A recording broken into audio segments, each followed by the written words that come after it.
This program is a political discussion and commentary show. It contains robust political discussion and strong opinions. Politicians with a sensitive disposition should turn off now. The views expressed by contributors are their own and are given in a personal capacity as residents and individuals. They do not represent the views of any council, Listen Lanarkshire, or any associated organization. No council resources are used in the production of this program. Contributors who hold elected office are not speaking on behalf of their authority and are participating in a personal political capacity. There's a picture. This is a great show. Haven't seen beautiful this yet. show. Big, beautiful I'll give you show. that. I think you'll So big probably and be so able to beautiful. do okay with These it. guys are great. Not as great as me. Who will they offend this week? Not bad, right?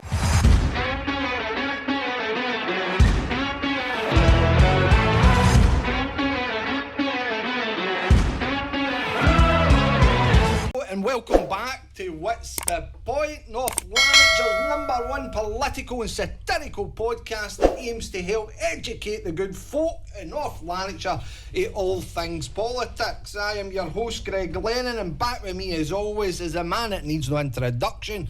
He is the person that put cycling gear and a cravat together as a fashion statement. It's none other than the Bells-Hill bowler himself, Mr. Jerry Brennan. Jerry, how are you? I'm very well, Greg, and as always, it's an extraordinary pleasure to be here in your company. Jerry, we have a Goliath of UK politics joining us today. It is a man who definitely needs no introduction because his outspoken word for the last couple of years has definitely set the cat amongst the pigeons in UK politics.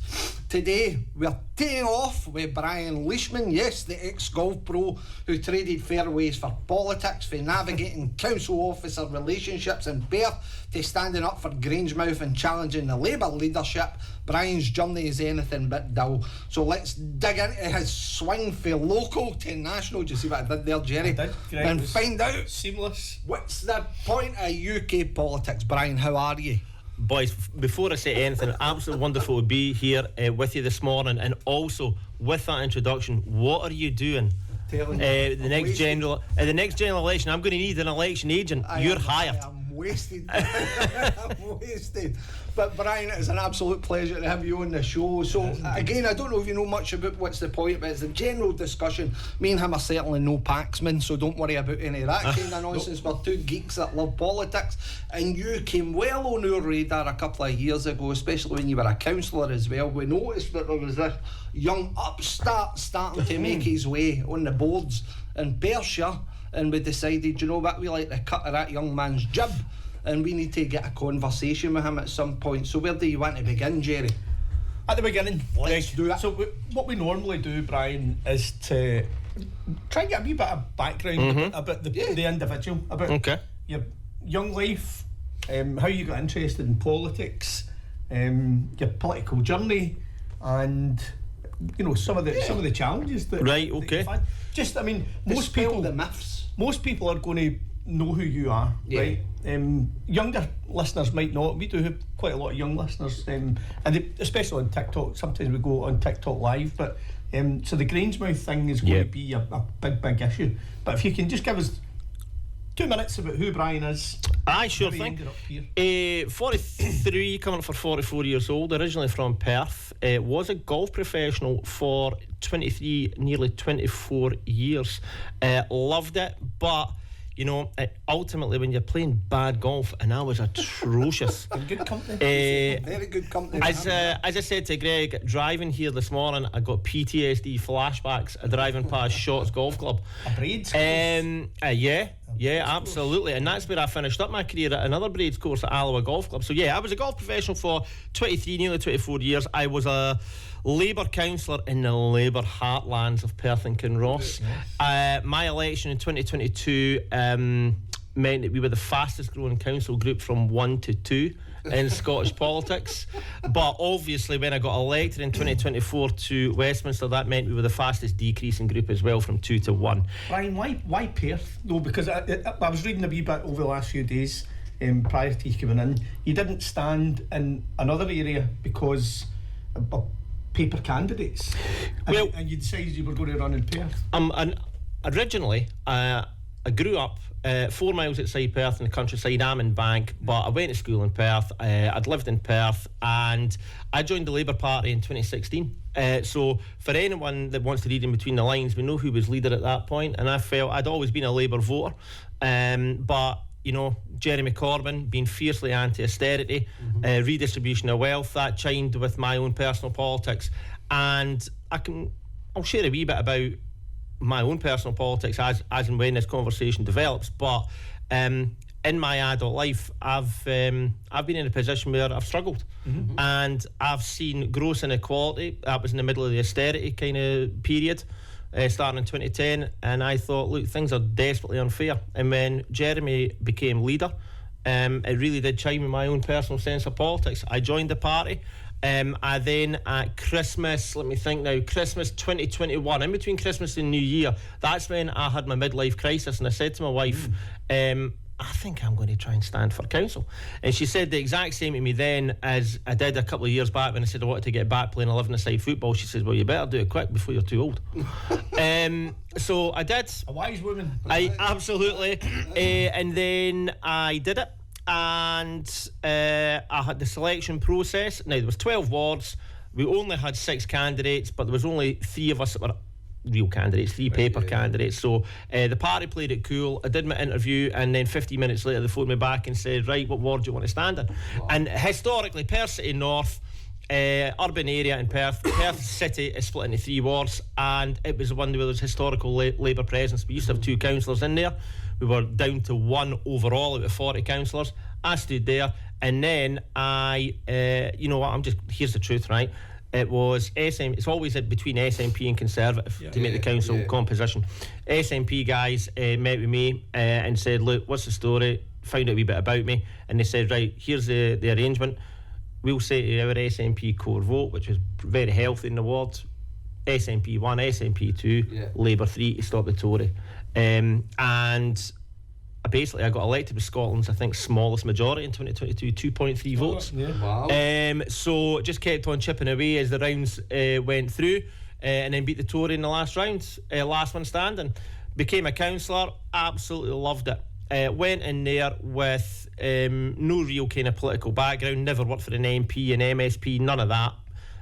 Just a working class guy who went to school. There's something wrong. Yeah, well, you don't fit the mould. Well, I think it's useful. I think it's stood me in good stead so far. Yep. And then I think I said to you before we got started, 15-20 minutes into my first council meeting, I thought, oh, what am I doing here? I'm at my depth. And then I heard some of the contributions, and I thought, you know what? Let's just get wired in.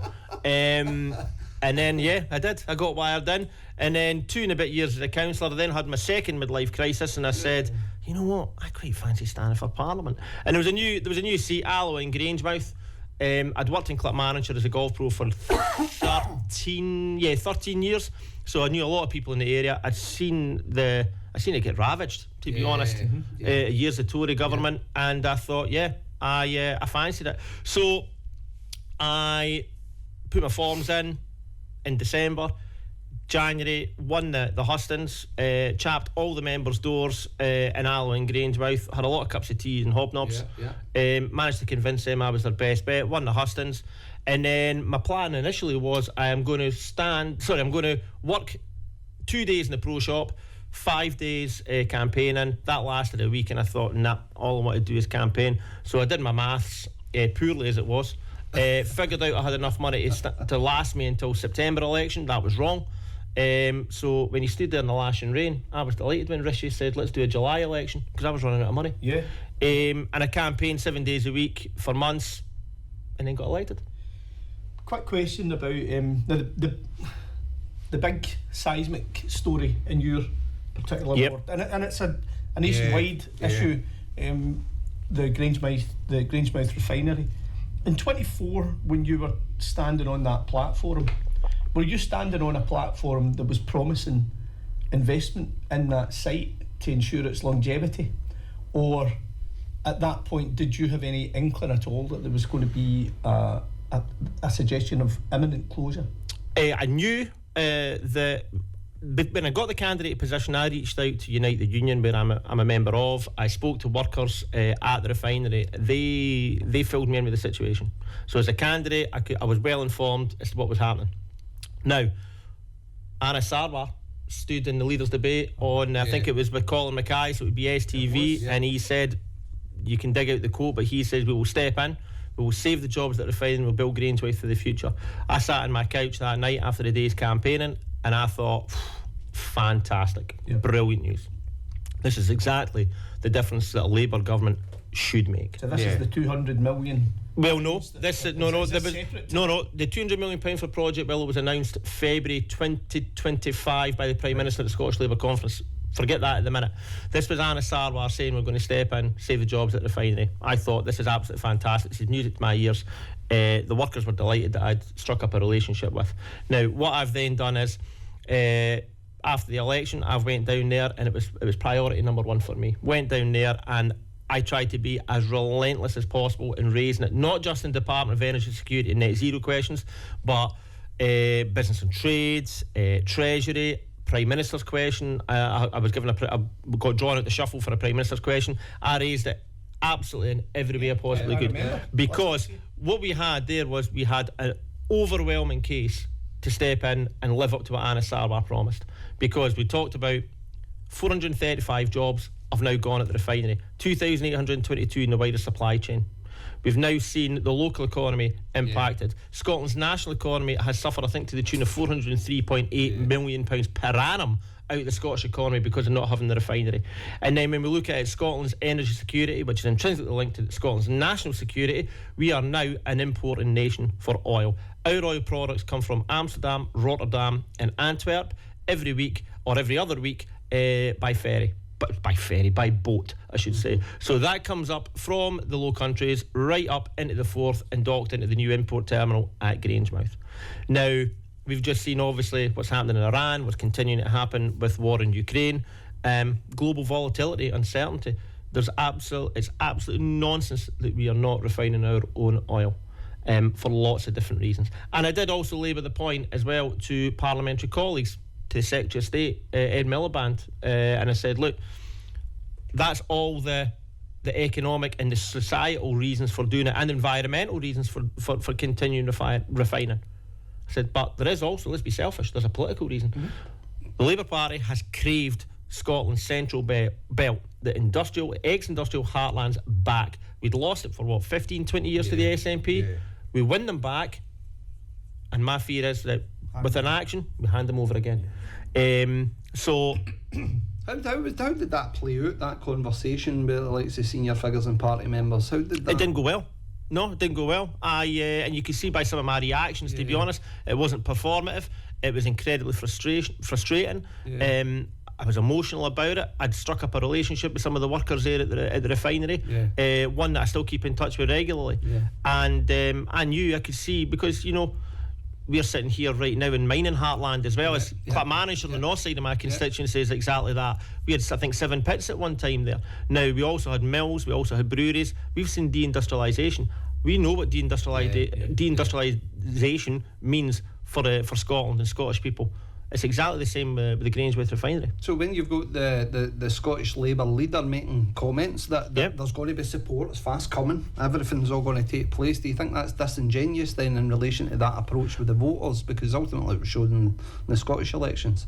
Greg, I'll reiterate what I said on the Sunday show. I said, well, either Anas has said something that wasn't right, or it was right, and then it's been changed.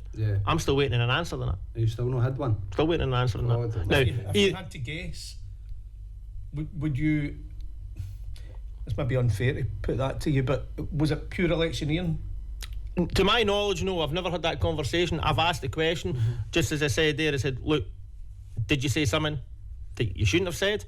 Or was that the plan and then it's changed? It must be one or the other. I think, personally, I think it is, because when asked in retrospect about saying that at the debate, and he was absolutely categorical about the commitments that he was making, the repeated response that he provided was that it's a private company, it's a private company. So because there was no substance to that beyond that pretty vacuous statement that was repeated ad nauseum.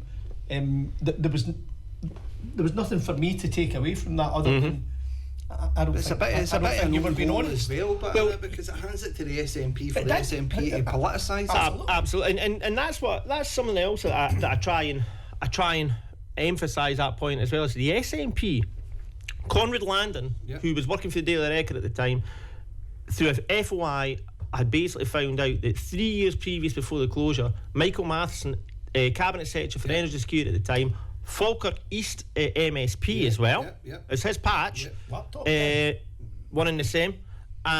He knew about it. He was told. Now, what engagement did the SNP Scottish Government have with the trade unions, the workforce? Petro Eneos. Zero. Now, they allowed that to happen. The Tory government at the time also stuck their head in the sand. They did not want to know. Now, I would like to think that 14 years in opposition, the Labour Party would have had more of a plan than we've shown in our first 20 months.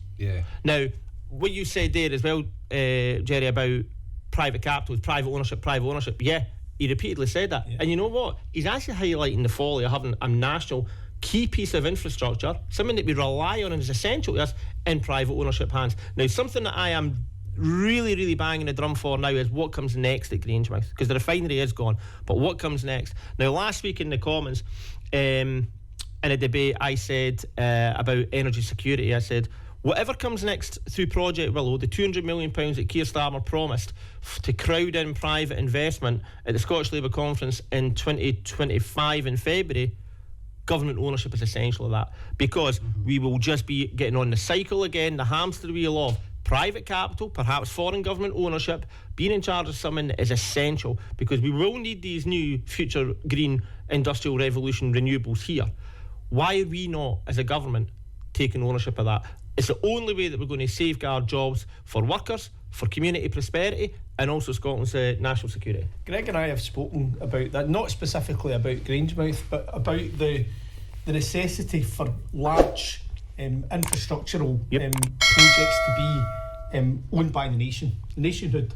Now, you could say Scottish nationhood or UK nationhood, but I think over the last 40 years, through the rise of Margaret Thatcher and you know, no society and the commoditisation of everything. We grew up. Well, I'm a wee bit older than Greg. You're well 10 years older than Greg. But I grew up in a time where bring yourself into my class. But I grew up in a time where you felt as if you were a part owner of things like British Airways, British Steel, British Telecom, British Gas. Telecom, all these things, these vital things that we need every day. And at the point where all of that just becomes a commodity, you're not a stakeholder anymore. You're a unit. You're an accounting unit. And I think that is I think that's been the folly of the neo conservative model, or the neo-liberal model, call it what you want. And now that Scotland does not have refining capacity for petrochemicals, is really beyond. Well, it's absolutely on that, because what you then see is the way I always see it is you've got deindustrialisation, the commodification, the deregulation, the privatisation. That's exactly it. Now that's your people more intelligent me will tell you what kind of circular diagram that is, but that's what has happened over these last sort of 4.5 decades, and it's no coincidence we're now seeing communities with chronic poverty. Decimated. Now, I see it in Clackmannanshire as well, as 29% of children in Clackmannanshire tonight will go to bed poor. That is chronic. For what, the 5th or the 6th largest economy on planet Earth, that is a stain, and that shows the complete and utter failure of the political class. And I'm including the Tories, Labour, SNP in that. And what's really worrying is that folk will then think, I've been let down by the Tories, let down by Labour, let down by the SNP. Tell you what I'm going to do. I'm going to go to reform. Reform will just be that on steroids. That's my next question. Do you think in any sort of, because there has to be a plan in relation to that, the deindustrialisation process. Is there any other consideration, do you think, for the mainstream political parties that you're going to see a rise of the right, because ultimately they're the ones that are going to be the ultimate beneficiaries in this. You know what, Greg, there's doers and there's talkers. Yeah. There's plenty that say John Swinney had his, was it Summit against the far right, whatever came out of that. Oh, a load of nonsense. It was utter nonsense. Nothing's ever came out of that. No. Now you can then see the various leaders of Scottish political parties standing there on BBC, on STV, and they can be talking about Offord's this, Thomas cares that, but you know what, it's all just rhetoric. And when you're not doing as good a job as you should be doing yourself, where's your legitimacy at pointing the finger at somebody else? Do you know what? And the other thing is, the really worrying thing about that is, as well as for the chronic societal issues that we said there about deindustrialisation, deregulation, the commodification, the privatisation, it's created horrendous societal consequences in mass poverty. But when people are struggling, they then say, right, well, who do I blame? And the really dangerous thing is, it's the wrong message, but it's a dead easy message that Reform are giving and saying it's that person's fault. Yeah, absolutely. And people were needing that. And now I'm in that mental situation, right, where I can be going and chapping doors, and I did obviously for the Scottish Parliament campaigns, and I've got folk there that say they're struggling, they're open and honest about that, and they say, you know what, I think Farage is the boy.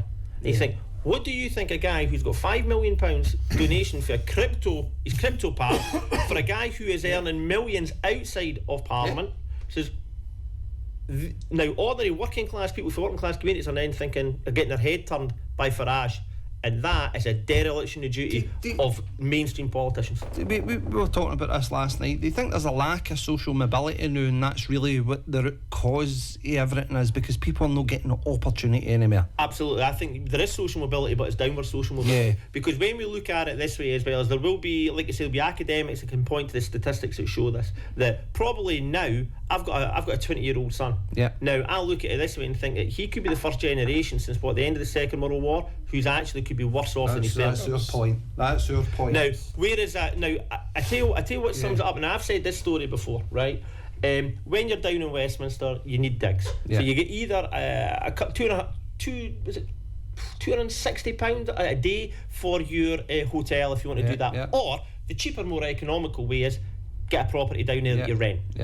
I've went to a building, 270 odd flats in this building. Estate agent showed me around, and nice. You know what? It was a wee flat, but it was absolutely what I need when I'm down there mowing. I said to the boy, he says, this is nice. He says, you need to pull the trigger on this quick, mate. He says, it's the owner's last one that he's trying to rent out. I says, the owner? He says, yeah, owns the entire building. I said, what, 270 odd flats? He went, yeah. And I thought, is that not something that is criminally wrong? Because you know what? How is a young person, or how is someone, a working class person in London, going to get on the property ladder when you've got a property oligarch owning a huge tower block of 270 odd flats? How much money is he making out of the commodification of human right housing? We're seeing it here as well, but again, I think the impact's felt across the land, because ultimately I'm a ward councillor, of course but in my own ward area there's a social cleansing taking place, because all the major developers are coming in building 5-bedroom properties. Absolutely. How do you retain the family unit in an area? That no longer exists, and they're all having to move to Glasgow and all these other places. Absolutely. And you see on that note as well, is when you've got the housing ones, because in that Labour group we had to spread ourselves really thin at Perth and Kinross, because there were only the two of us. So I got put on to planning. Now I consistently got told off. Honestly, I used to get caned off the council lawyer on this. Says you cannot be political, councillor Leishman. What do you mean? Because to be honest, everything's political. Everything's political. But planning, when you've got a housing developer saying, right, we're going to put in 100 houses here. Here's the social housing element of that. It's way over there. I mean, wait a minute here. What about actually trying to dot it round about the estate? No, it's got to be over there. Come on. The one that grinds me is community benefit, and that's the buzzword, isn't it? Everything's got a community benefit. Don't talk nonsense. Greg and I appear on this show on a weekly basis in a singular capacity, and we always have to make sure that we get this that's right. out. We need to disclaim here and now and stop forever the Standards Commission coming after us that we are here as individuals, members of the public, with an interest in I am politics. solely responding as a member of the Republic. This is my personal beliefs and opinions. And in no way am I engaging the code in doing so. Boys, wait a minute here. Let's redefine it. We're 10 minutes in here. Yous are the ones that should be trying to get me in bother instead of me getting you in bother. We're used to getting done. We're used to getting done. These are necessities. Right. Quick question about Grangemouth before we move on to something else. If you could remodel that, Brian, how in realistic terms, how could that be done? Well, if I can go on to that, if I can get MPs prerogative to just say something that the Labour government did do the week before Christmas. Myself, Peter Kyle, Business and Trade Secretary of State, Douglas Alexander, Secretary of State for Scotland, and Rachel Reeves, Chancellor, obviously, were in Grangemouth to announce £150 million worth of investment into the UK chemicals industry. It basically saved 500 jobs on site and made sure that the UK could still produce chemicals. That is the sort of government intervention I wanted for the refinery. Yeah. Now, what that also meant as well is, we're talking about public ownership already, but the government had said, right, okay, we're going to take a profit sharing basis for the X amount of years. Yes. That's the right thing to do. Yes. I wanted to see that for the refinery. Now, what I would have said is something that I would love to see coming down the line at Grangemouth is we've committed massively ambitious targets to sustainable aviation fuel. Now, a lot of the infrastructure that you had, physical infrastructure, and also the existing workers that were at the refinery, they had the transferable skills to work in sustainable aviation fuel. Yeah. Incredibly ambitious SAF mandates, like I say.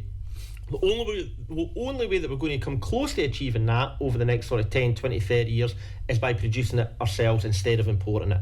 That's what I want to see there. I want to see a new type of sustainable aviation fuel refinery there at Grangemouth. That's what I would love to see for the future. Do you think we'll get there? At the minute, no, is the honest answer. I'm continuing to press for it, and that's my role as a constituency MP. But something that I do want to see in the back of whatever comes next, I would love to see that. I want to see government ownership in the future green, clean industries that we're going to need there, the renewables. But also, what I really want to see is, I want to see get back to the days where BP had the refinery, I think in the 60s and the 70s, where there was actually community benefit. Because what we're now seeing is, we have seen INEOS, PetroChina as well, extract all the resources, all the talent out of the area, and really not give nearly enough back.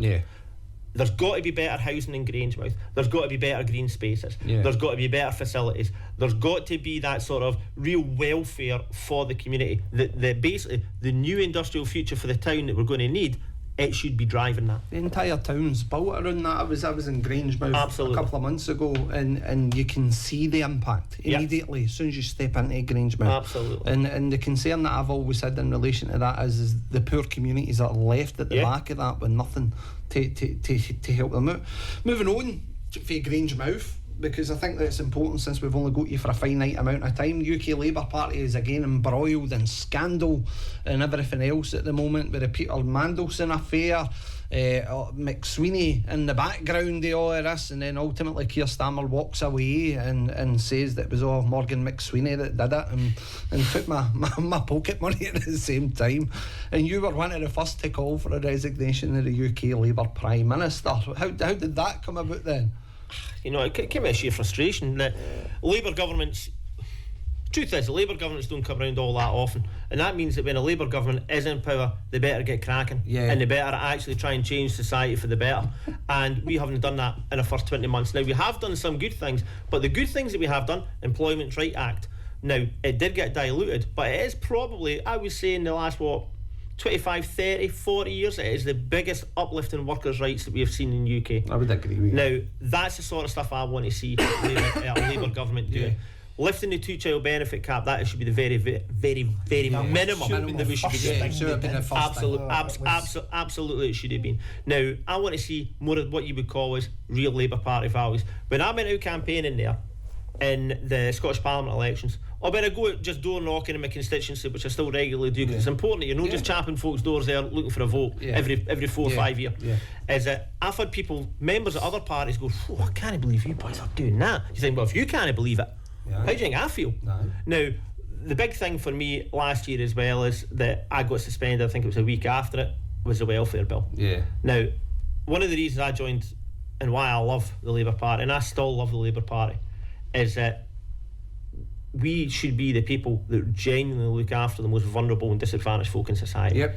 Now, to cut £7 billion out of the welfare bill was a horrendous anti-Labour move. Yeah. And if it comes back, they're talking about they're going to be welfare reforms. I'm not going to speculate on them until I see them, but I'll not be signing up to cutting welfare for the most disabled and vulnerable people in the country. No. Rest assured, I will never do that. Do you think there's enough of yous in the left in there still, Brian? Oh, undoubtedly so. Right. Now, and I would say there's evidence to back that, because to look at those welfare reforms, initially it was £7 billion worth. Yeah. It then came down to approximately £2 billion.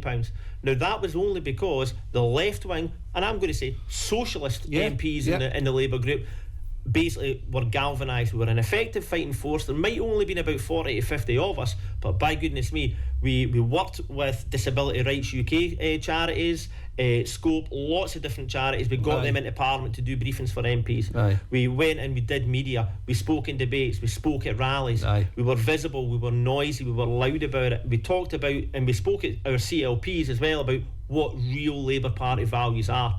And it did shift the government, because let's be honest, if we hadn't done that, it would have been £7 billion cuts. Yeah. Is there a desire within the Labour Party or the UK government at the minute to rebalance our entire economy? Like we talk about Keynesian thought and big governmental projects like they did in the 30s in the States coming after the Wall Street crash. What is it that stops UK government in particular embarking on these massive projects that over time prove to be productive, raise a tax base, raise a skills base? A few things. Number one, I would say that the direction of the Labour Party for the last while, you can see that it has tacked right. It's gone rightwards. It's basically went to the centre ground of UK politics. It's a horrendous notion to think that anyone will win the next election from the centre ground. It's a whole county strategy. It's ridiculous, especially as those societal issues that I've talked about already. The solution is in left-wing thinking. Yeah. Now, middle of the road blandness will not cut it. People don't want it. We can see that in some countries. The far right are gaining traction. Marine Le Pen, Donald Trump, Giorgia Meloni in Italy. I think you've then seen it gain real traction there in the Netherlands. And then you're looking at Pedro Sanchez in Spain. You're then looking at Brazil. There are left-wing alternatives out there. Yeah. And you should be unashamedly left-wing. And we're not doing that. And I still think that our core support in the CLPs, the grassroots membership, they want us to move left. Oh, I think that's no question, that's no doubt, because again we know significant number of Labour members, every one of them are strong on the left, and I think it kills them sometimes to see the decisions being made at a UK level. But that's the kind of question where I'm going now, because do you think that Scottish Labour, because ultimately there is a difference to a certain degree in relation to Scottish politicians in a Labour format to the England version of politicians. You see obviously that creep to the right in relation to the counties and looking for that vote down there, whereas up here it is a very socialist pragmatic approach to politics. Do you think it's genuinely? What? Do you think Scotland's got a socialist pragmatic approach to politics? I would say fundamentally. I think it needs it, but fundamentally, I think that it sits there, because again, if you come back to it and you look at the type of politics that Scotland produces, and I'm not talking about the SNP or any of that kind of stuff. Again, to me, the SNP was a fraud in relation to saying how left it was at the time of the referendum and various other things. But the position here is I think there's a difference in relation to, now you're going to always have politicians that want to be elected, of course you are. But the issue for me here is how do you bring it back to a fundamental sort of position in politics for the left, because the rise of Corbyn, your party, etc., well, that didn't go off swimmingly. So what's the alternatives?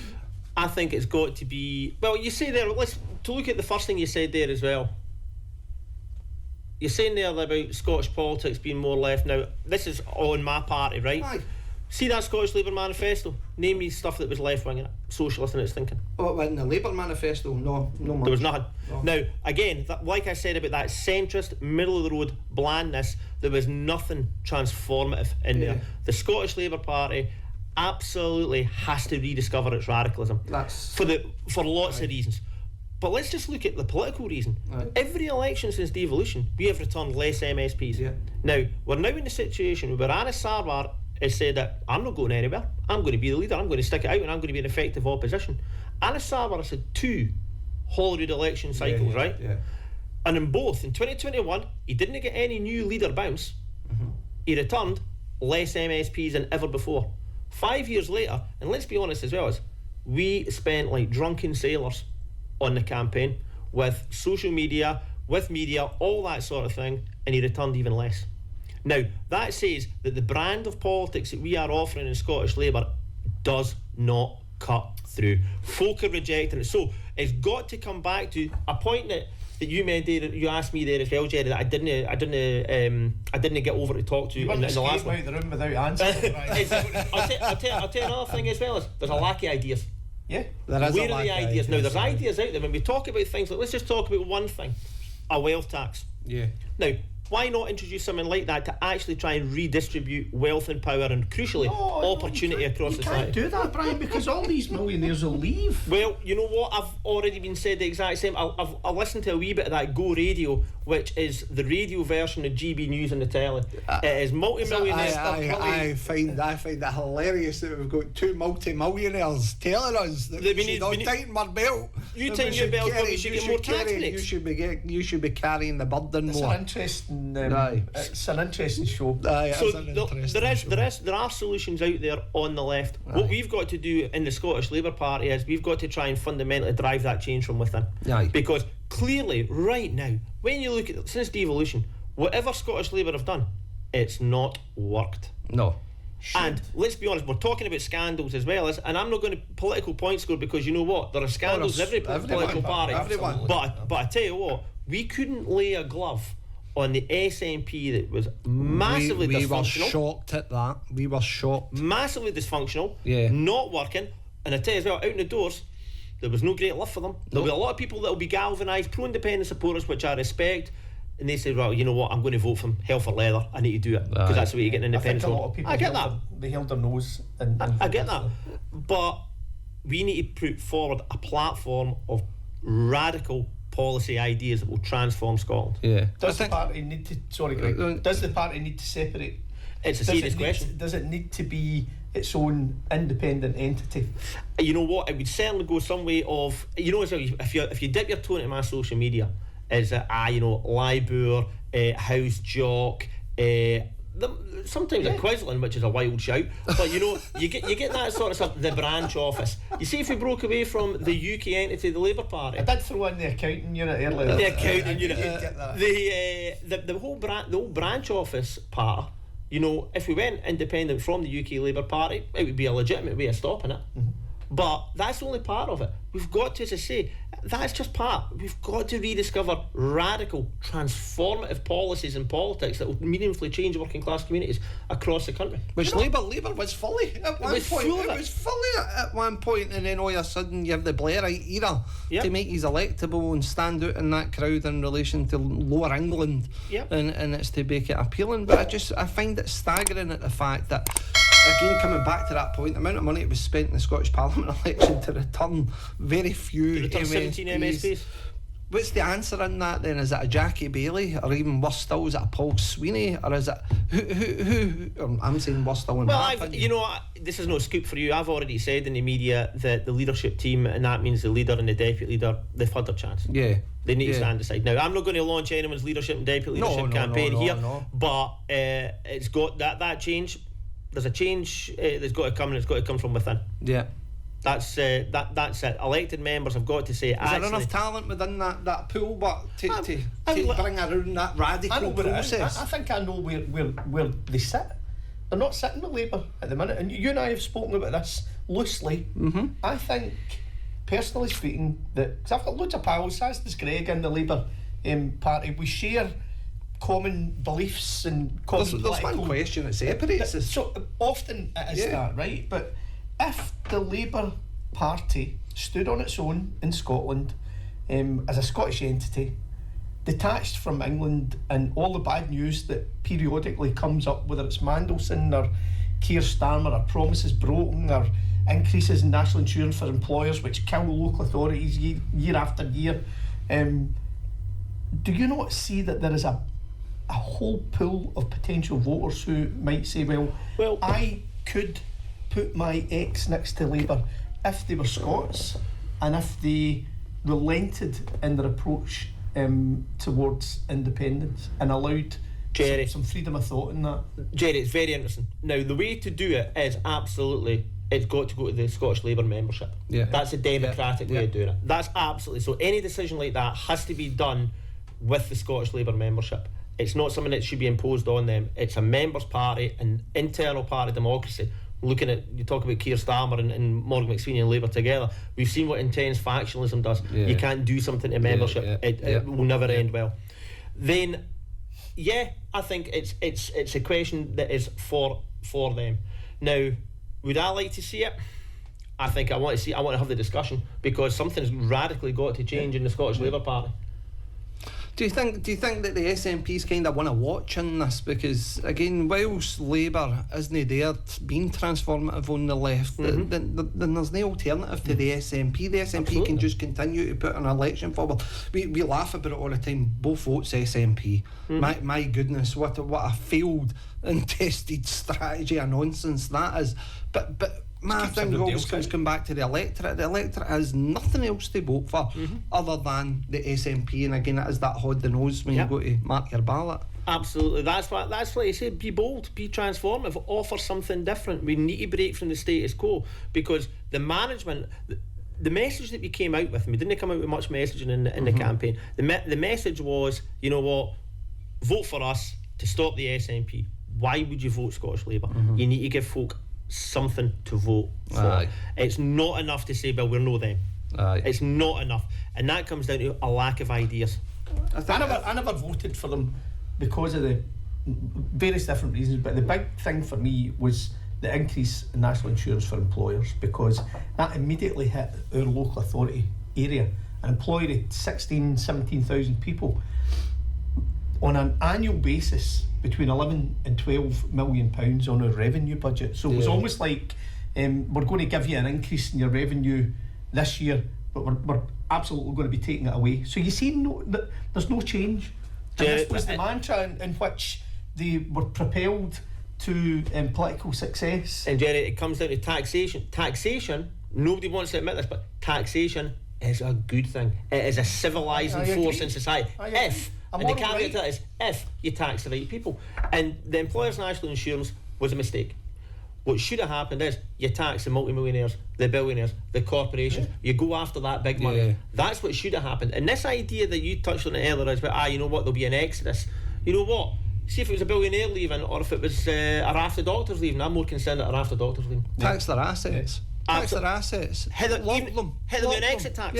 Lock them. There's absolutely ways that you can do it. Now, I would always relate it back to this one. See, when Russia invaded Ukraine, Roman Abramovich had to sell Chelsea. That's right. Did Roman Abramovich dismantle Stamford Bridge and take it brick by brick, put it on a boat and build it in St. Petersburg? No.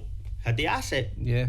The government has got power, and that comes back to something about Grangemouth as well as you know, it's difficult, or you'll see it in council. Is it you know, that's difficult? I'm not caring how difficult it is. You're the government of the United Kingdom. You're the Scottish government. You're a local authority. You have millions of pounds within your budget. You have power and influence. Exert it. Brian, do you worry about your own political future, given your outspoken, straightforward approach, fearless in terms of you're not shy about upsetting the apple cart or speaking your own truth, whereas most people would rather take the softer option and present, you know, soft politics is bland now, isn't it? But he asks questions. He asks questions that embarrass the leadership rather than blow them up to be something that they're not. That should be the role of a backbench MP. A backbench MP should always be the kind of moral compass for the party and say, right, okay, this is a party values. Are you living up to that? You boys talk about it. You'll see it all the time as councillors. Scrutiny. Scrutiny is imperative. It shouldn't just be scrutiny on a different party and a different government. Scrutiny of your own. It's not wanted though. And that's the thing. I can't influence what the Scottish government do. I can't influence what a council group do, but what I can try and influence as a Labour Party member, as a Labour MP, I can try and influence what the UK government does. Aye. That's where now that's why I concentrate. No, I don't often talk about devolved matters, certainly not in the chamber, because I'm there to talk about reserve matters. I will mention it occasionally, of course I will, but I'm there to try and control what I can control. I want to try and change the Labour Party because I think the Labour Party still is a proper functioning Labour Party that is left of centre. That is still the best vehicle we have got to try and improve things for millions of folk in society and redistribute power and wealth. Do you ever think there'll be a day where we see Brian Leishman as the Labour leader? You know what? It was 150 to 1 in bet 365, right? See, the good thing I've got is I've got a group of pals that are absolutely on me all the time. No chance of ever getting a big head with them. Like when I got elected in the group chat, I went, tell you what, terrific achievement, get elected, mate. Delighted for you. Well done, well done, well done. Then my best mate Michael's when he says, you give hope to donuts everywhere. So if you can get elected, we've all got a chance. I said, that's exactly what I need. So those boys almost like a tenner on, and it got it down from 150 to 125 to 1. So a tenner at 125 to 1, you'll return absolutely nothing. How does it feel then? Like, how does it feel as a kind of outspoken, honest, we'll call you a truth sayer if you like, right?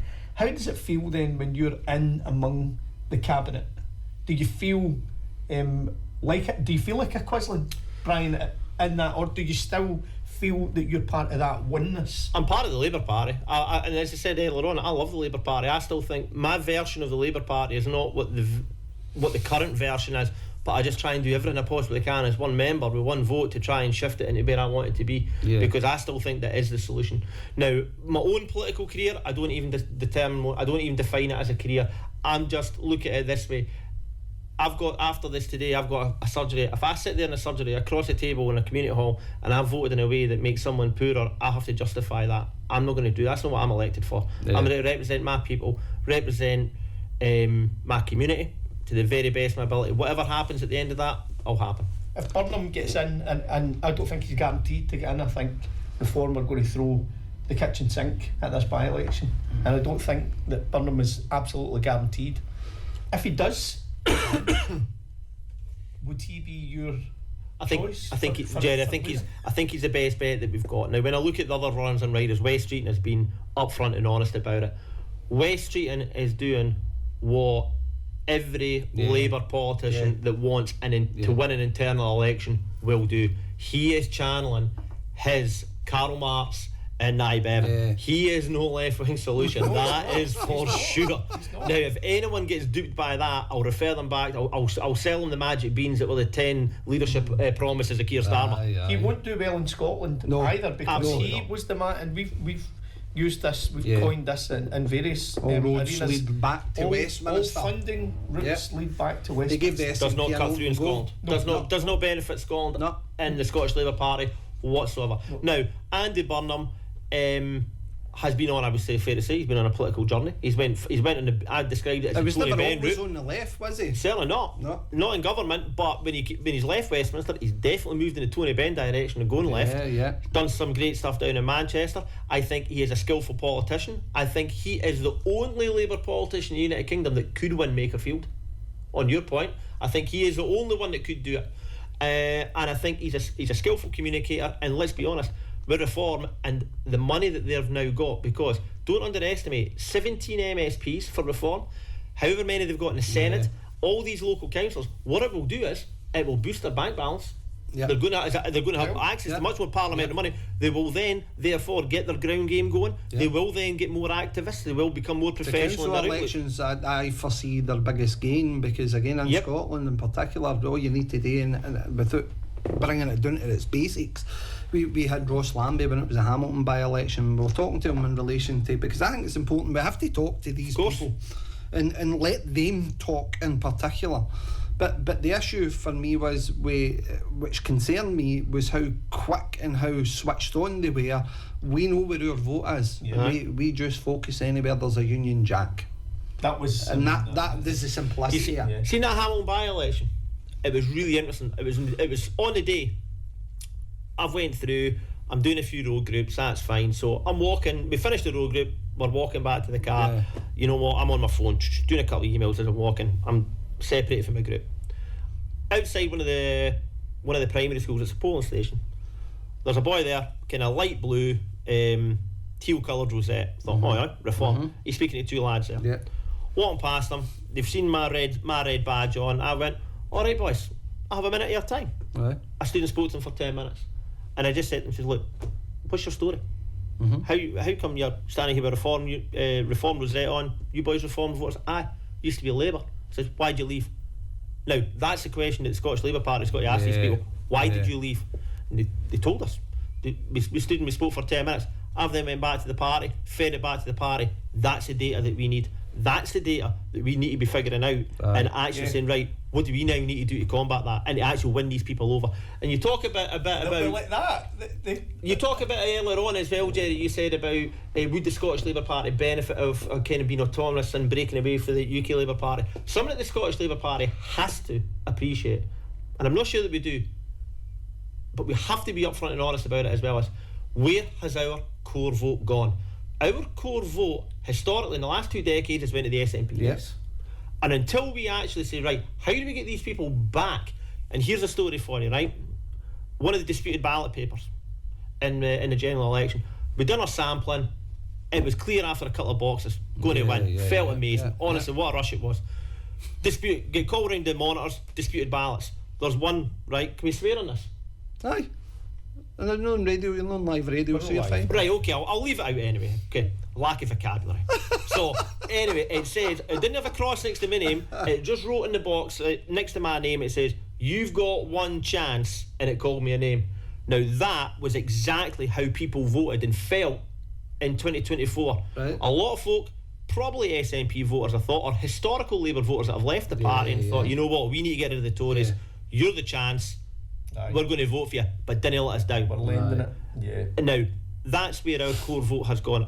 Largely, our core vote has been soft, it's left, and it's gone to the SNP. We need to give these people and give them something to make them come home. So you say it is a chance, and I think that the mantra that was given out before that general election, especially in relation to change, and that was the biggest catchphrase ever, because everybody pinned their hope on that idea of change and that change coming. But yet we get winter fuel cuts, we get all the other stuff that came forward, WASPy women and all this other stuff, and you're looking and you're going, well, your big opportunity here, this was it. My goodness. And you'll be judged at the end of it unless there's some sort of striking moment in the Labour Party in Westminster. But I don't know if Keir Starmer's your man. Well, I know that he's not the man. He's not the man. Now, Keir Starmer will go. Right. West Streeting is, if you think West Streeting's the answer, you're not asking yourself the right question. I don't. The only one, and I go back to what I said there as well, is about you need a skillful political operator, a skillful political communicator to tackle reform and what comes potentially next. That's why I think Andy Burnham is the best bet. Douglas Alexander. We do. Frank McNally. We know Frank. Frank will be gutted that Askew's away, won't he? Honestly, the wee man's going to be in tears. Well, I know, but he's carrying. He's got things, peace box to carry around. Dougie's peace box. Let's go back to talking about Askew. No, we've got a lot of time for Frank. We like Frank. But no, listen, as I say, again, Scottish politics, I think I better clarify my point in relation to the people. I meant in relation to where we come from on the left. The future of Scottish Labour, especially as we come to that council election now, and obviously in North Lanarkshire we're a traditional Labour Party supporting authority. Labour has been here for time immemorial. I think we'll find that in a couple of other places as well across the land. With the rise of reform coming in, and that was a point we touched upon there, many communities feel depleted, they feel lost, especially in working class areas. And the issue for me is the poverty gaps widening now with those that have and those that have not. Absolutely. What is the answer for Labour at a local level, do you think? Now, I get that you're talking about radical ideas in relation to transformation of the country, but where does that sit locally? Great question, actually. I would say it is incumbent on every councillor, and I saw a wee snapshot. I was on the council for 2 years. I know that. But I saw the blurring of who actually holds the power in councils. It should be councillors. Who is it? It's council officers. So you can see that. I'll cast my mind back to and you know what, I had a great relationship with council officers, but there's got to be that challenge aspect. It's critically important because you know what, they're not the ones that should be having surgeries every week. Yeah. It should be the councillors. The councillors should set the political tone, the political direction, and say, this is how we want the council to operate. And they should be doing that for the benefit of their constituents. That's basic. Council officers write council papers, and I've seen some in the past that, you know what, you would need Lieutenant Colombo to actually to get to the bottom of it. That's no good. Now, there's too much emphasis and power in the hands of the officers.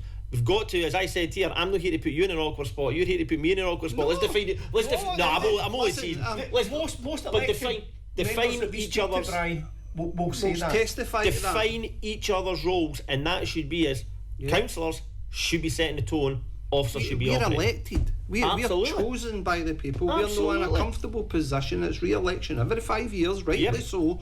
And again, if you're not performing, and I think that the problem or the challenge is for elected members now coming forward, councillors, especially in the next crop, we've seen a decrease in talent. So I think that's there. I think that having individuals, and again, it's a broad church of council. It's got to be a broad church. But you say it was 70 odd as well, though. 77. Greg, 77. How many of them speak? No many. 7. How many of them ask questions? 7 is.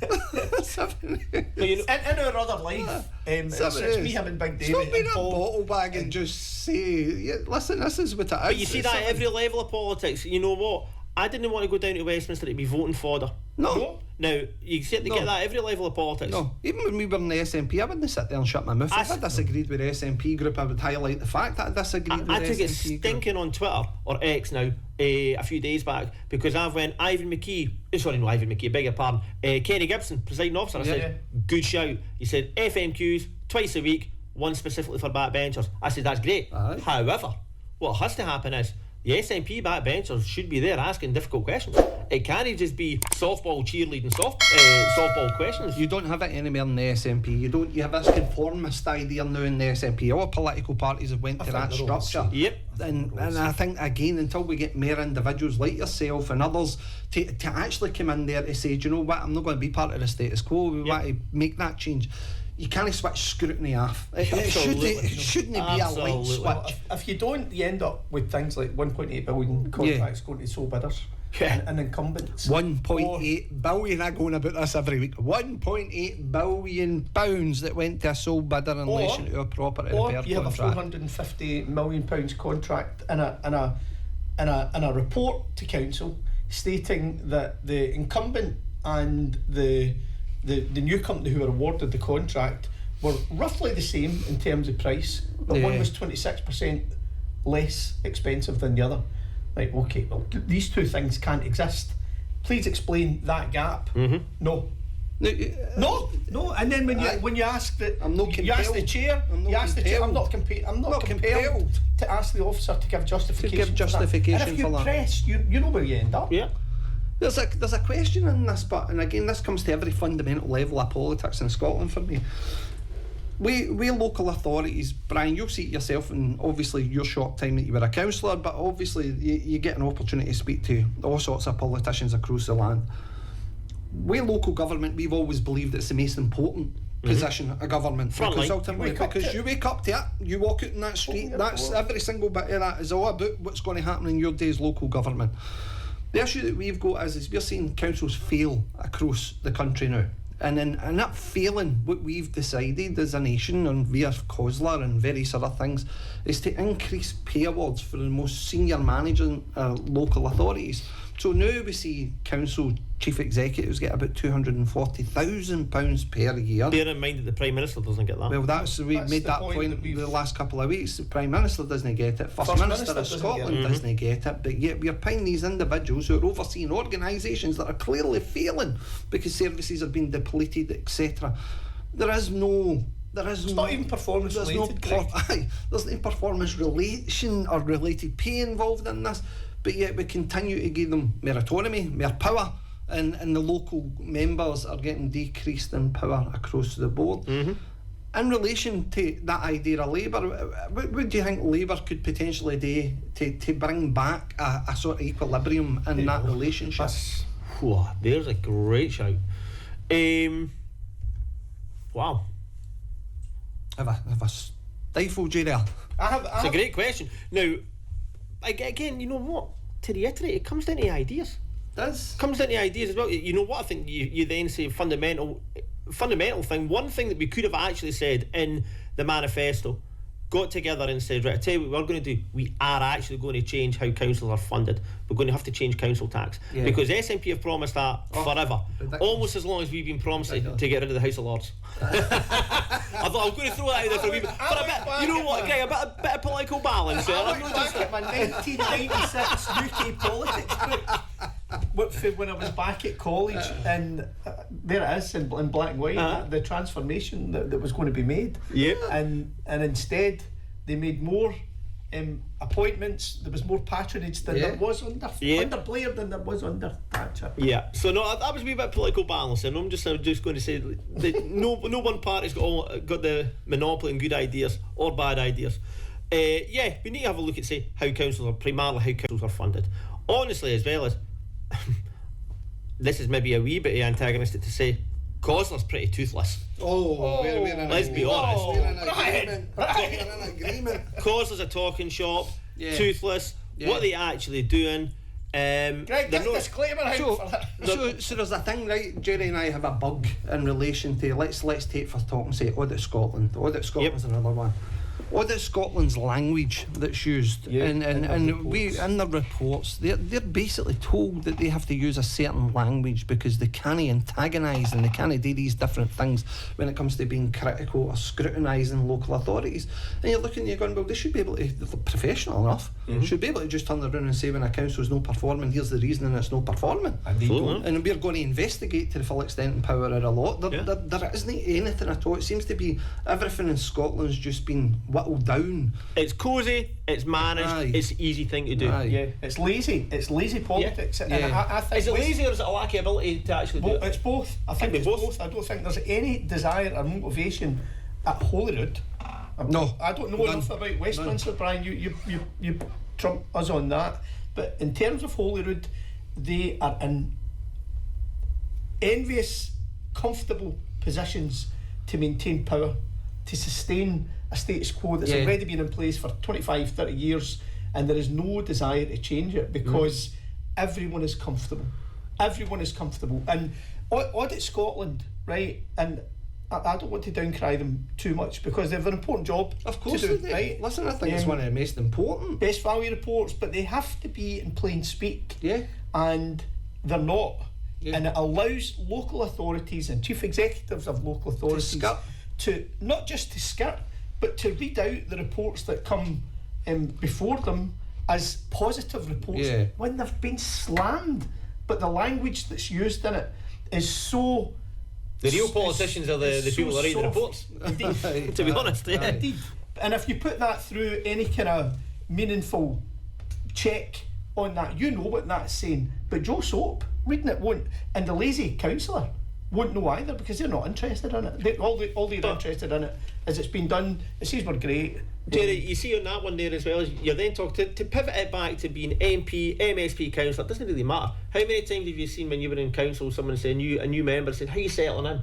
You shouldn't be there to settle in. No. And it's the exact same in the Commons, it should be the exact same in Holyrood. I'm not there to settle in. I'm here to actually ask questions that make a difference.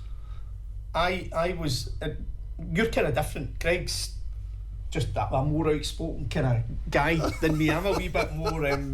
he's refined. But no, I'm not. You cheese face. I take a wee bit more time to be sure I'm on ground. He's not impulsive. That's what he's trying to I'm get. not as impulsive as you. Trying to get but like you, when I went in at first, I was absolutely bamboozled at the depth. I mean, that reports like that, you're on maybe 10 committees with these papers that mean absolutely nothing because the context isn't set. The context for these papers was set about 5 years ago. So if you really want to understand them, you need to go back 5 years, read every report. The Mayor's contract's a prime example. That Mayor's contract was in the process for nearly 12 years. So again, £1.8 billion. Sorry to keep going on about it. 14 years. £1.8 billion. With 14 years to create a procurement process that would be meaningful, broken down into lots potentially. The way it should be. With everybody getting a piece of the pie, small, medium, large enterprises. Still no questions or that contract. It's strange that only one organisation. Just one organisation was interested. Nobody else wanted a piece of it. But if there will be some times as well as you can bury the devil's in the detail, but as well as what training the councillors get to go digging. You almost need to be a bit of an investigator. I'll tell you the training that they get. The training is what's your mouth, what's what you're saying. Sink and swim. Because you won't progress. Sink or swim. On that note, as well, to go to kind of pivot that back into kind of Labour Party mode there as well as now, you know, I'm in a trade union, I'm in actually in 2 trade unions, I'm in Community Union, I'm in United Union as well as, but from a Labour Party point of view is, I want to see the trade unions being a bigger part in the Labour Party again, because the trade unionism is where a lot of people that then become councillors, MPs, MSPs got their political education. Now, that is one of the primary things that a trade union has got to provide is political education. And that kind of level of scrutiny and basically that relentlessness. We need more people like that at every layer of government. If you look at local authority, right, and we're so that maybe answers your question there as well when you said about what can Labour do. But you come back to it. You know, I like how you brought that back in. But as I say again, when you come back to the position, if you look at local government, it used to be made up of ex-teachers, or it used to be people that retired from a profession. A skill set. The skill set that was involved in it. And then, my opinion's always been for the creation of the Scottish Government. You've seen that steady erosion in elected members. Should have been a workers' parliament. Well, that's what they said. That's never been a workers' parliament. Never been a workers' parliament. There is no peer in there. There's some very middle class, legalese, everything is all about trying to bamboozle. But what I do think is, and I do hope for the Labour Party that at some point the penny is going to drop in relation to that traditional value, because again I think it has been missing for quite some time. And the SNP, they need a challenge now, because ultimately, as I said again, I'm not seeing any real significant progress coming for that. It's stunted, stagnant. That's the word. But you see on that note as well, is it? But we've got to then, the Scottish Labour Party has to, like you say, rediscover its radicalism. That's a bit of a slogan. But what we've actually got to do is we've got to talk about the things that matter to folk. Now, we weren't doing that. Now, there was, you saw a lot want to talk about quangos. How many doors do you think I chapped? The quangos came up in conversation. 0. No. Folk are then saying, I'm getting poorer. Let's talk about that. How's my sports complex down the road is shutting. My community centre is under a community asset transfer. Looks like that could follow through. Where's my bairns going to go after school? Education, health, I'm waiting on an operation. These are the things we've got to be talking about. But we've got to be talking about them practically at the grassroots level to show, right, okay, we understand this is how we're going to combat that. There's definitely for me 2 conversations that need to be had at that point, because quangos are important, although they make no relevance to people in everyday life, but ultimately that is where change comes. So for me, again, coming back to it, if it's a case, let's take Standards Commission for Scotland, for instance, right? Us as elected members, Jerry and I are vigilant, we're very cautious in relation to that approach to scrutiny, because ultimately it's going to fall back on us that we're going to be suspending effectively. They can stop us restanding. But I'm not in politics for a career, I never have been. I was in to serve my local area, and that's what I hope I've done, and I've done well. But the position here is, if you get a raft of councillors all coming into that, the first thing that they're done or introduced to as soon as they come in the door is, by the way, you better watch yourself. You better stop speaking. You better stop asking these questions, because if we don't change that, ultimately the people you're talking to on the door, my bairns, community centre, this, that, and the next thing, well, we're not making that change. You're probably an outlier. You're an anomaly. Having met, and I've only met you today. I've seen you on TV many times. I've always been impressed, and what you say and the way that you say it. But you are clearly an outlier who would not succumb to the pressures that would have been put on you by a business manager. I can tell that just sitting chatting to you. Like, you would always question, I would imagine, and the issue that I've got with the current crop of politicians, especially at council level, is that they don't want to. They're so focused on what's next for their career, or just maintaining their position as elected members. They don't want any more than that. They're just quite happy with the dosh and the kudos that goes alongside that, rather than making fundamental change to people's lives. To tell you a wee bit about what happened then, I've ended up in this situation, is that got elected, you're talking there about council officers telling you, oh, beware of standards, X, Y, Z. When you got there, you had 2-week induction, the whips, and I understand why the whips will do this. They'll do it for every party. They say, right, okay, see if you're under any doubt, you vote with the government. That's it. That's what it got drilled into you. Within a fortnight, now bearing in mind, to go back to what we kicked off the conversation with, Anas, the student, telling and says, we're going to step in, we're going to swoop in, we're going to be the heroes, we're going to save the refinery. Right, about a fortnight or so in, winter fuel payment. winter fuel payment is against, withdrawal is against everything I believe in. Yeah. I've went down there, and you know what? I need to own this. I can't run away from it. This is the truth of what I've had to do, right? I voted for it, for its withdrawal.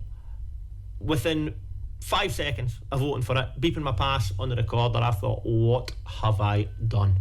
For 2 days before it, I am turning myself inside out thinking, what am I going to do here? I can't vote for this. I'll vote for it because you know what? I've got the refinery coming. Yeah. I voted for it. Instant regret. I thought, what have I done? A couple of days goes by. I'm walking through Portcullis House, and government official, no say who, government official says, the refinery. Nothing we can do. He says it's going to shut. But we're going to put money into the growth deal, £10 million into the Falkirk and Grangemouth growth deal, and we're going to send the top paces guys in. And at that point, the penny dropped for me and thought, I am a mug. Yeah. Because I thought, I've sold the jerseys for something that I hated and is against everything that I believe in. To then get, because I thought, you know what, I need to keep my nose clean because I've got the refinery issue coming. Yeah. I'll be looked after with that. Yeah. Clearly, wasn't it? I thought, I'm a moron because I've then basically been told, we'll put £10 million into this, whatever this growth deal is, which isn't going to stop. We've got £400 million coming to the Scottish economy. And then we're going to send the top boys in to help them with their CVs. And I thought, yeah, I'm a mug. And at that point, I thought, I'll no be a mug again. Yeah.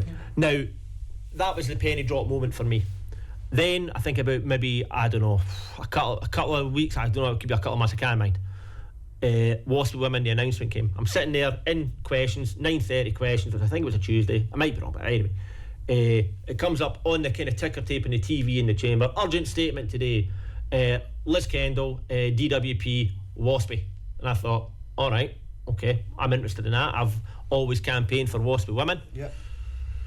It means a lot to me personally. I know Waspy Women. I've got them in my family. Right, okay, sat there. Saw about maybe 20-30 Labour MPs go. I saw a couple of SNP come in. I saw about 40 Liberals coming in. And I thought, they're not coming in for good news. Yeah. Liz Kendall stood up, basically hummed and hawed, bottom line, they're not getting any money. I've then bobbed up and down, got my question in, lost the head. Said it's an absolute disgrace.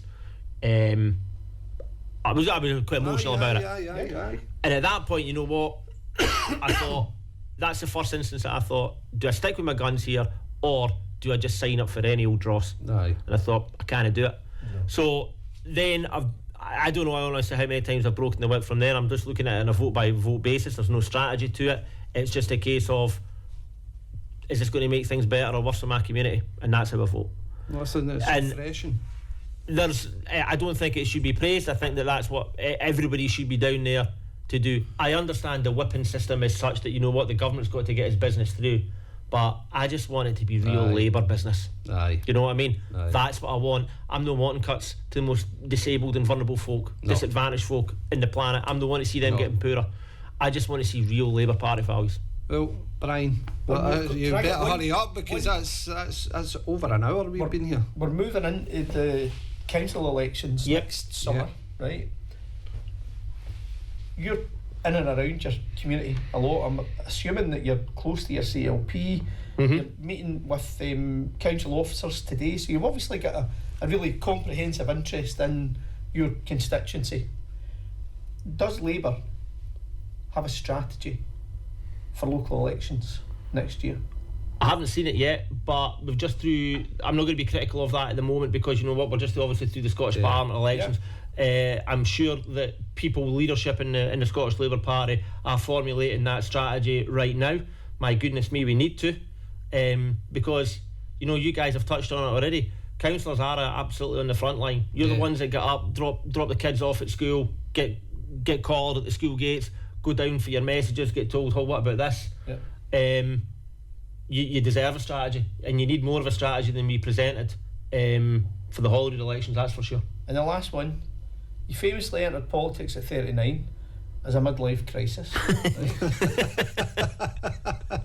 Should have bought a Porsche rather than buying a sports car. Did you get what you expected, Brian? Well, you know what? We're talking about sports cars. I've got a wee speedy Italian number that just a hand is a Fiat 500. There can't be an MP with a worse motor than me, I wouldn't have thought. Is it what I expected? My own personal experience, I went down to Westminster thinking I'm going to be ideologically totally and utterly opposed to the Tories, that they're my class enemy. I thought that. I thought I will disagree with the SNP. I never expected to be so at odds with my own party. And I do find it difficult. I find it difficult because, as I've said, I love the party, and I think it is the best chance we have got of making the country a much more fairer and equal place, but we're not doing it, and it genuinely, it really does pain me. It's a very bizarre position when you find yourself in that, because I was at a tumultuous time myself in relation to looking at your party no longer represents your values, and the issue in that is when it starts to broaden off. I always find it's dead hard to square the peg again, because you're looking at it, you're still loyal to the party, you still want to make sure that the party values are protected, but the party's moved in such a direction that is very, very strange to try and square it back up. There's conflict that exists. I'll never be critical of anyone, and I've got friends that have just went, you know what, I can't do the Labour Party anymore. I understand that. I'll never be critical, but I always put forward the alternative and say the only way that you can shape it is from within. Now, I had my 4-month suspension there between July and November last year. You know what? I didn't enjoy having independent after my name.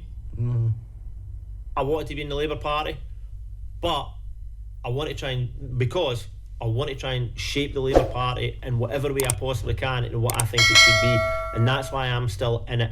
And I've said this a couple of times already, I still think it's the best bet we've got as a country. Well, on that note, Brian Leishman, thank you very much. Thanks for having me, boys. Really enjoyed it. It was a quick, however long it was, very quick. An hour and 15 minutes. Thank you so much. Greatly appreciated.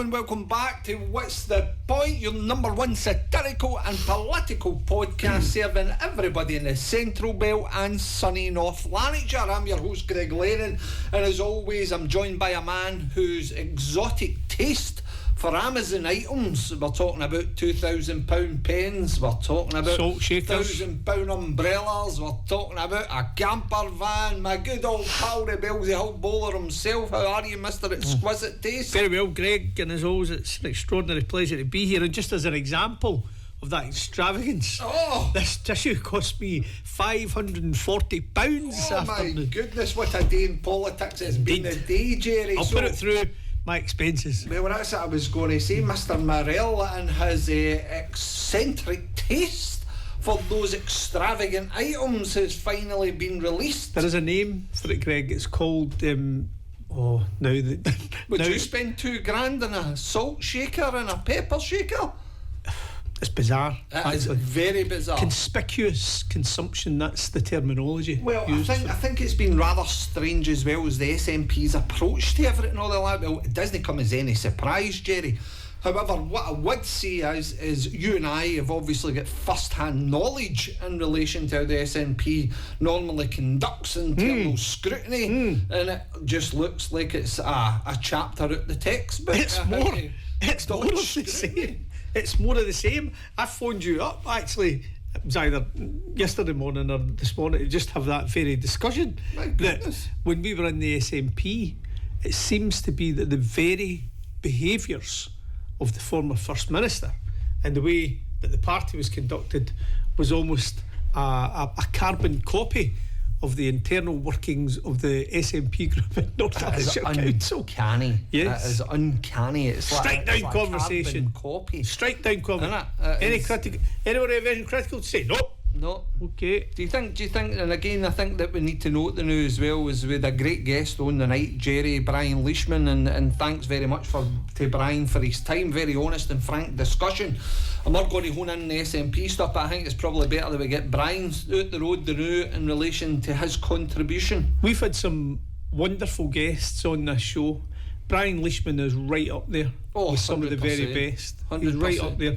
And the only disappointing bit, he never took us up more offer for a golf match. No, we tried to get him to encourage him to get us a game either at Alloa or Tullamuddy, and it didn't happen. But we'll get him back. But one of the refreshing things about Brian and Brian's approach to politics is that he won't be cowed.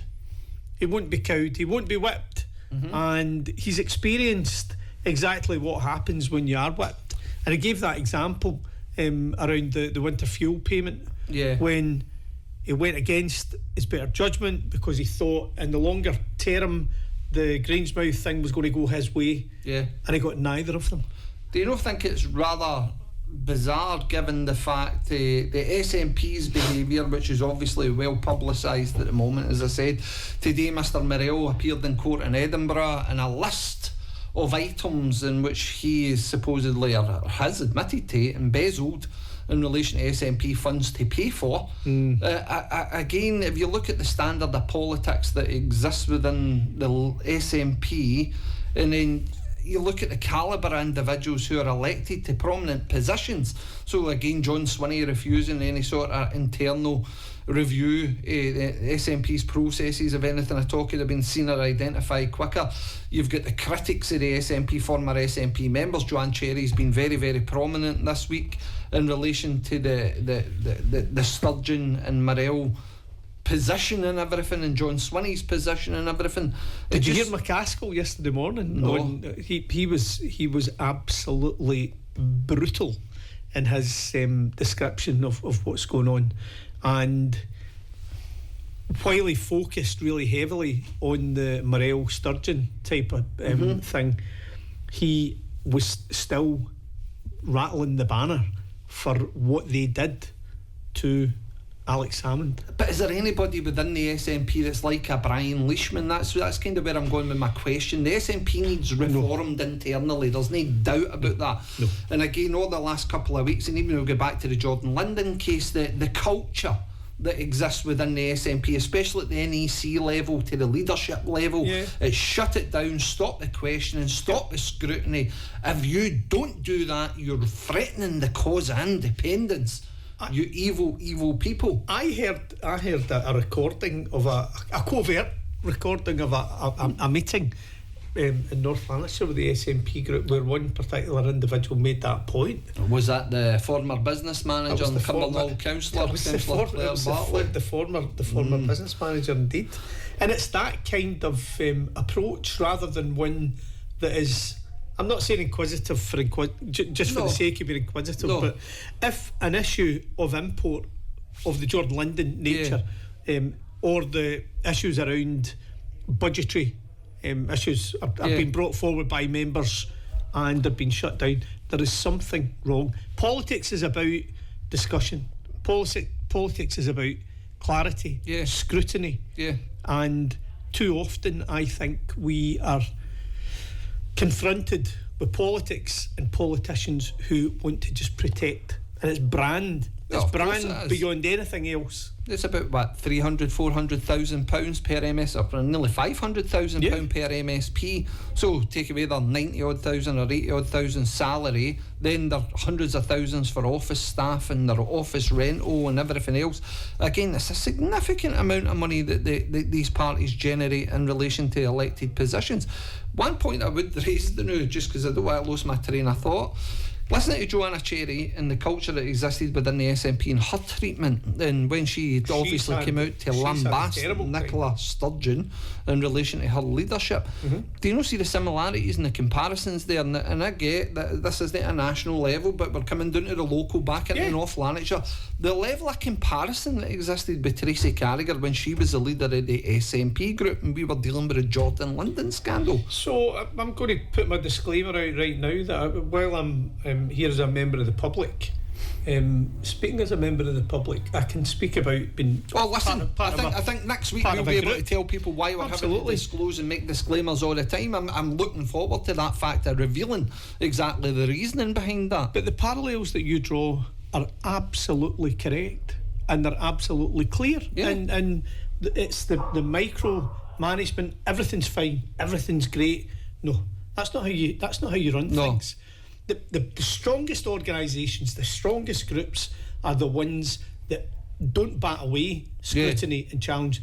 They encourage it. They love it. Because it makes them stronger. It makes them stronger at the top, and it develops people coming through. But you need to be a particular type of leader for that. And as it happens, so like Brian Leishman said there, it's no Anis Sarwar, it's no Jackie Bailey. Internally, the Labour group within the Scottish Parliament are going to have to decide who it wants to elect as its leader to take the party forward. The question was posed to Brian Leishman: do you need to break away from the UK Labour Party to create a Scottish Labour Party? And that wasn't dismissed. I think that there's a recognition there that Labour has to do something fundamental.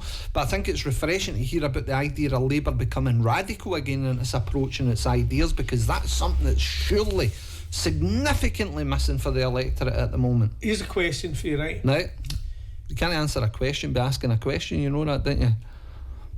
Leishman, yes, if he decided to run for Holyrood, and was successful, he is the type of character, I think, who could command 100% and lead 100% a political party in Scotland. Absolutely. He seems a wee bit more a radical version of Flynn for me. He's to make a comparison in the absolutely. SNP. And I don't mind Flynn. I don't mind Flynn, but I think what Stephen Flynn is missing is that idea, just a radical approach. I could vote to internally taking all the SNP. I could vote for him. But again, do you think that he's going to be in a position where the party machinery, and let's talk about Kirsten Oswald, let's talk about all these other ones that hold significant prominence within the NEC, the National Executive Committee, do you think they're going to allow for Flynn to come through to dethrone John Swinney? Well, hopefully mechanisms within that party ensure that those individuals are removed, that their influence is removed forever, because ultimately it's proven to be incredibly damaging to the party. And probably what's needed is someone like Flynn to come through. He's got plenty of support in the Scottish with Parliament, a new brand and new support. Boy with significant clout, Stevie Bonner, who's the local MSP down your end. Well, he goes on about his clout. So no, I think that there's definitely two camps. You can clearly see it. So you've got Flynn's camp coming in now, and you've got the sort of traditionalist Sturgeonites that exist with Fulton McGregor, Jamie Hepburn, Neil Gray. Probably Neil would sell his granny to get a position and whatever. I think they're done. Do you think they're done? I think they're done. I mean, I think their attachments to Sturgeon are going to tarnish them now when all of this is out, and I think their attachments to Linden. Do you think she's playing the victim well in all of this? Is she an innocent in it all? I brought that just because the very thought just in case you started crying. I was very moved. Greg, I was very moved. You better watch yourself. You'll be claimed as a misogynist there. You better watch yourself. I may well, but no. As I listened and watched as the tears trickled, I just thought, how could you ever miss that big camper van sitting in your mother-in-law's driveway? It's a bit mad, isn't it? The responses. You would have had to have been walking in like that, Jerry. You would have had to have been walking in like that. I'm not even looking in that direction. I'm staying here. The responses are just beyond what any reasonable individual would interpret. Does Swinney survive it, do you think? And again, you've got to give Swinney his due, the level of protectionism that he's thrown in on these people. I think is absolutely unbelievable. I think he'll walk away in 6 to 12 months. Do you think so? Yeah. Then that's the plan? Yeah, I think that's the plan. Because he's not going to be able to deliver independence or a referendum. Flynn will be generous to him. He won't be outwardly critical. And once he's gone, then the other ones who were there, the Hepburns, all the old guard, if you like, are going to struggle. I think they're going. Well, moving from one scandal to another, the UK government released all the Mandelson files. Oh, Greg! And in there was something that sparked our interest, because, as we made a joke about him in relation to when we talked to Brian Leishman, our wee pal Frank is Dougie Alexander's peace box holder. He is indeed. And So our wee Frank, his boss, has just been fun out this week for condemning Mr. Mandelson at the very, very beginning of the press coverage. And then the reality is we private emails between the two of them and text messages. Greg, it was short. So Douglas Alexander, no less than the Secretary of State for Scotland, has faced intense scrutiny for making contradictory statements about Peter Mandelson, publicly criticising him while privately sending him high praise. The contrast between Alexander's public and private commentary was exposed following the UK government's release of internal messages. That was quoted by the BBC. So here's the public statements, Greg. Condemned the US ambassador appointment. Alexander stated publicly that Mandelson should not have been appointed as the UK's ambassador to the United States. He conceded that the appointment was a mistake by the government. He expressed revulsion over the Epstein links. When emails emerged detailing Mandelson's ties to convicted sex offender Jeffrey Epstein, Alexander stated that he reacted with incredulity, Greg, and revulsion. Added that he was not here to defend him. However, in private messages, leaked WhatsApp exchanges no less, and official documents, they paint a rather different supportive relationship was in place. Immediately following Mandelson's December 24 appointment, Alexander privately sent a message to Mr. Mandelson to say, "You probably don't realise quite how influential you've been in this whole improbable journey." He's a suck up, isn't he? He said to him, "Good news for you on the appointment, good for the government and good for the country." And you know what? He went on to thank him for his political guidance. He thanked Mandelson for his initial encouragement to get back into politics, for his quiet and effective support during his candidate selection process, signing off the message to Peter Mandelson, friend of Jeffrey Epstein, in gratitude and appreciation. That's lovely. Douglas. That's lovely. And Frank. Do you think, well, obviously the two of them sign everything off together. Do you think that Douglas Alexander, the sycophant that he is, do you think he should be standing down in relation to the outcome of these released WhatsApps and emails? It's difficult to look at it, and so here's a couple of comments, right? Praising Mandelson's resilience. He called him the comeback kid.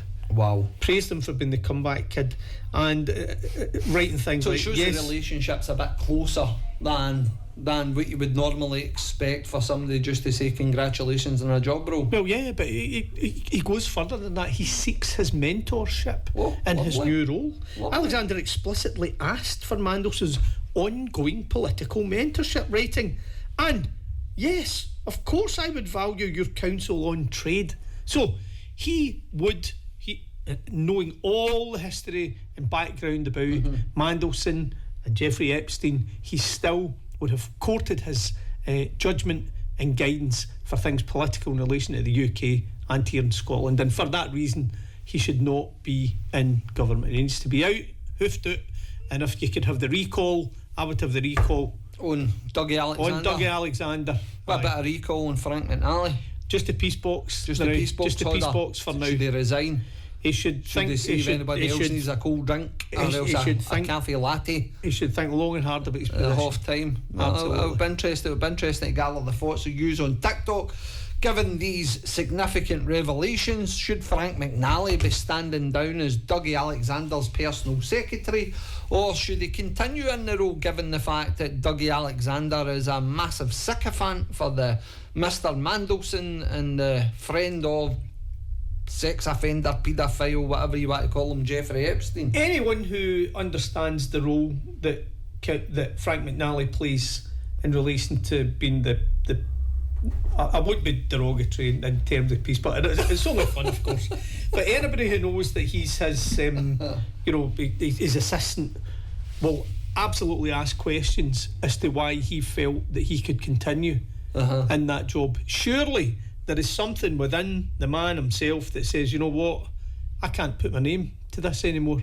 reluctantly I'm going to have to move on. Thanks for the opportunity. I wish you had been honest with me and told me about these private messages, but clearly the service that I was providing to you is one that I was providing to someone that I didn't really know all that well, after all. Well, it's been a busy old week in politics then, Jerry. Busy old week. My goodness, and I think that when is it Morell was due to be sentenced? Is it June or July? I'm unsure about the date, but there's one thing that we might very want to... coincidental, but very coincidental. How the Peter Morell court case didn't arrive before the Scottish Parliament elections, considering the fact that it was due in March. And a lot of people are asking questions about that, why it seemed to be favourably delayed.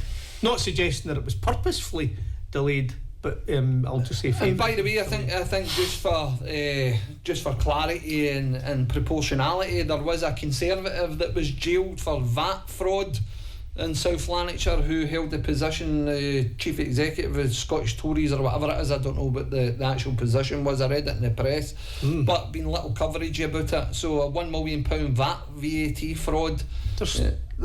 Again, it's there, it's everywhere. But I think the fact that if you are a CEO, a mainstream political party has dominated Scottish politics for the last 20 years, and you're buying £1,000 umbrellas, you're buying £2,500 pens, you are buying salt and pepper shakers and robot grass cutters, robot lawnmowers, and you're buying all these different things and creating fanciful cost codes, and nobody internally is asking the questions. Well, my goodness, how good must it feel to be exonerated and vindicated, such as Joanna Cherry and the others who all brought this all up? Do you know, it does make me feel that she'll have some kind of consolation given the abuse that woman has received over the last 3 years in particular. And I always respected her views. I always respected the way that she delivered her politics, even if I didn't agree with absolutely everything that she said. She always said it with conviction, and for me, truth and honesty. And I think you're right. She can hold her head high. Do you know what's needed? You just need to get all the Alex Salmond supporters back in relation to the SNP. I was going to say save our SNP. It's not our SNP because we're out. But if the SNP want to save itself, I think you need those individuals back in again. Absolutely. And those that aren't scared to avoid scrutiny. As I say, the comparisons that exist between what's currently happened and Carragher's leadership, I just think it's absolutely striking. It's striking. It's part of the problem. I think. What I would say, carbon copy, Jerry, the textbook and how to shut down scrutiny.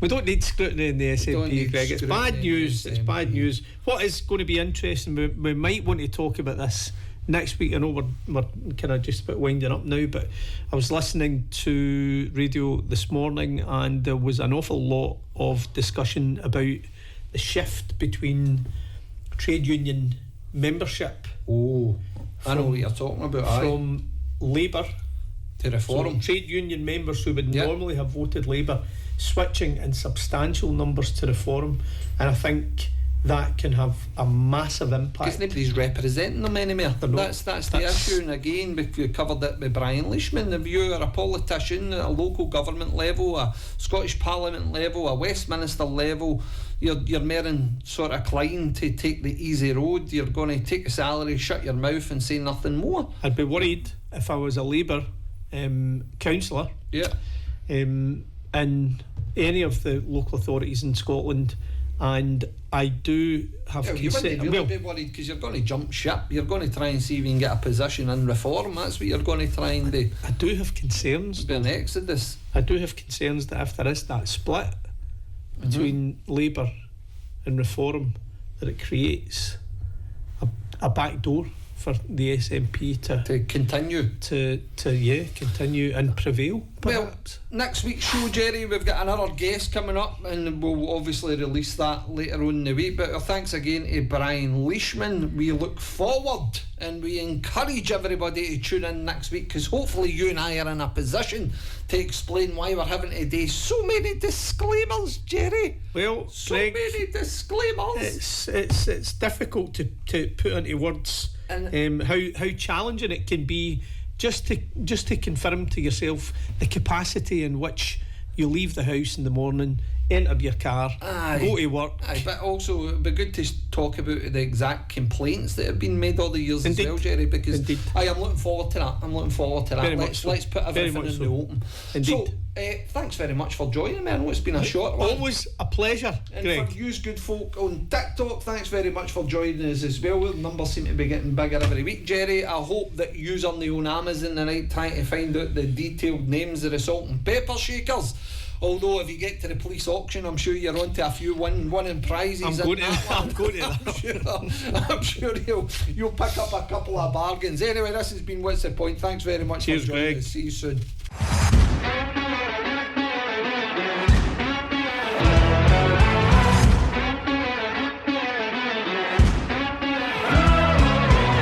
Yeah, so no, you know what?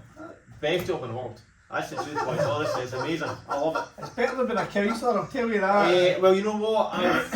We're coming on to it. Well, we'll come on. I'll not say it, but I was one for 2 years. Just over 2 years.